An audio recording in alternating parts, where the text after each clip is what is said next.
Feeling hot, hot, hot. Oh, boy. The Big 12 coming into this season, I said it on the podcast probably, a month ago maybe, or I was like, yeah, there is one coach on the hot seat. It's Neil Brown, and the seat is so hot that it doesn't even matter, that there's not, that he's just a dead man walking. He's so hot at this point, he doesn't even feel it anymore. He's just like, yeah, whatever, I'm going to get fired at some point. But now, all the pressure's been taken off of Neil Brown. Neil Brown's a hero. Maybe not a hero, like the team still probably needs to fire Neil Brown at the end of the year. That's kind of it probably needs to happen. But there are other people who said, Neil, you're taking a lot of heat, buddy. My name's Mike Gundy, and I'd like to take some of that heat for you. My name is Dana Holgorsen. I'd like to take that heat for you. Or, my name is Dave Aranda. I appreciate you having me in this conversation. It is baffling to me that we've had to open up this hot seat conversation so much, because I didn't expect that to be the case. I did not expect that we would be having a conversation about Dave Aranda being on the hot seat in the Big 12 after 3 weeks of play. I thought that Baylor would easily be 2-1, 3-0. I thought that Oklahoma State was going to beat South Alabama. I thought that Houston, Dana Holgorsen coached at West Virginia for a long time, has been a Power 5 head coach, that he was going to have a real shot to do something good at Houston, to have success in the Big 12. You remember a couple of years ago, he won, 10 games? And it was like, oh, yeah, Dana Holgorsen, yes. That team sucked on Saturday. They were competitive. They were competitive to an extent for a degree of time where you're like, okay, was it 13? I think halftime was like 20 to 13 or something. And at one point, it's 13-10, I believe. And I started thinking, all right, Houston's competitive. I'm not asking you to win here. I'm just asking you to play well down the stretch, make this an interesting game, and show that you belong in the Big 12. And then they crap the bed. And Holgorsen makes a great point in the postgame. They were playing a team that went to the national championship last season. I do think TCU is still a good football team. But, Dana, buddy, from last season to this season, I look at Houston and I think, not worried about them. I don't think anybody in the Big 12 has been worried about Houston this year. I think last year, when you look up and down what Houston did, they were very competitive against Texas State. They had that UTSA game, but they lost to Kansas, Tulane, SMU, Tulsa. It was like, oh, Dana, dude, we were gifting you stuff here to go win in the AAC. We're gifting you stuff to go win and make everybody in the Big 12 to put them on watch and say, hey, Big 12, we're good. But it's been a constant string. I'm going to say this. It's been now what feels like a consistent string of mediocrity from Dana Holgorsen that Houston fans do not accept. And I do agree that Houston should have a higher standard than, settling for 7-5 every season. It shouldn't be a 7-5 team. And especially if this year in the Big 12 tanks, you've got to look at a different direction, because now you're talking about having a head coach. Every team needs to have the head coach that they are most confident in, that they have been in the last 2 decades. It's a high calling. In this league, it's a high calling to say that, but it's the case when we go into a new era of the Big 12. Everybody needs to have a head man that they say, I am so confident moving forward that this is my guy in the new Big 12. We can be competitive in the new Big 12 because our head coach is someone who can absolutely win. Houston can't say that. Oklahoma State right now can't say that. Mike Gundy, man.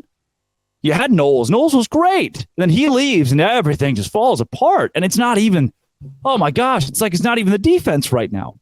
I said a week ago, I thought Gundy was the right call at quarterback. And then Garrett Rangel comes out, and he's also, he came into the game way too late against South Alabama, by the way. I mean, just, what are we doing here? Somebody changed something at some point. And then Alan Bowman's also been bad. So it shows that Gundy's portal work is just bad. He has bad portal work. He lost at home to South Alabama in a blowout. He can't figure out who the damn quarterback's going to be. It's like he doesn't even want to. It's like, Mike, are we not trying? Like, Mike, you said that for the first few games you're going to try out 3 guys, and it's like you didn't look at the scoreboard once against South Alabama. Is he complacent?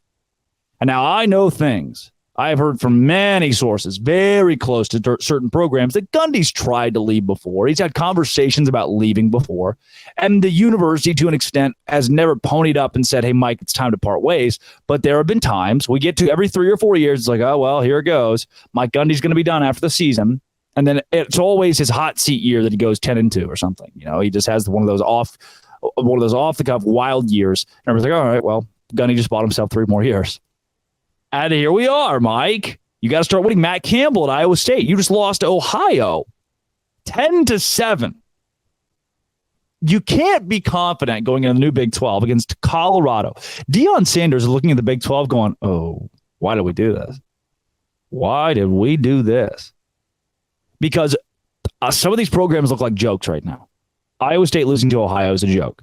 Cincinnati, who seemed so promising after a win against Pitt on the road, loses to Miami of Ohio. Scott Satterfield, you're not on the hot seat. But Gundy, we have that. We're going to have that conversation now. Matt Campbell, we're going to have that conversation now, especially after the way he blew up on that fan after the game. Fan in the wrong, yes. Mike Gundy, also in the wrong, dude. Whoa. Like aggressively, like almost try to charge toward that fan. I'm sure you've seen the video. And then Dave Aranda, Dana Holgorsen, Neil Brown. There might be 5 coaching vacancies at the end of this year from teams that, not from head coaches parting ways with the team to take a better job, but from teams parting ways with a head coach. I don't think all 5 will happen. I'll guarantee you that all 5 won't happen. But man, the conversation on those 5 is certainly open at Locked On Big 12. Part of the Locked On Podcast Network, your team every day. Sometimes I have too many beers. Automatic. Luckily, I can do that because these brews are non-alcoholic beers. That is at Athletic Brewing Company. I am so happy that I found something that is pretty low calorie, by the way. I like the low calorie stuff. And tastes good. Game changer of the week this week. Certainly give it to CJ Donaldson. He my game changer of the week. Spectacular running back for West Virginia. He's our Athletic Brewing Company game changer of the week. And Athletic Brewing Company has changed the game with non-alcoholic beers. They have non-alcoholic beers that taste good with full flavor, award-winning 50 styles of craft. They are fit for all times, watching a big game, tackling work, or working out. No hangovers ever. Find Athletic in store, online, at bars around the country. They're the fastest growing non-alcoholic brewery in the U.S. Get on board. They have an IPA as well. You can find Athletic Brewing Co.'s non-alcoholic brews at a store near you or buy online at athleticbrewingcompany.com. That's athleticbrewing.com, actually. First customers can use code Locked On to get 15% off your first online order. That's Locked On at checkout. 15% off at athleticbrewingcompany.com. Near beer. Exclusions and conditions apply. Athletic Brewing Company, fit for all times.